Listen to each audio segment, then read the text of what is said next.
Hi and welcome to this new series of Epson ColorWorks videos.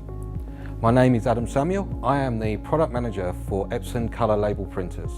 I'm here today with the ColorWorks C6500 AE printer. We've all had to change printer rolls or occasionally clear a media jam. With the new Epson driver, it couldn't be easier. By following each of these simple steps, you'll be up and running in no time.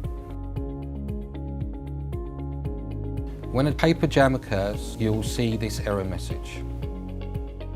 Open the viewing panel. Slide the printer head to the right.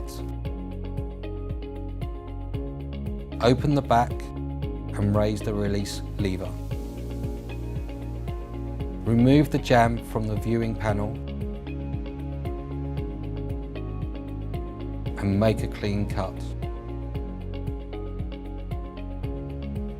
Now you can lower the release lever and close the back cover. Press the pause button to reset, and now the printer is ready.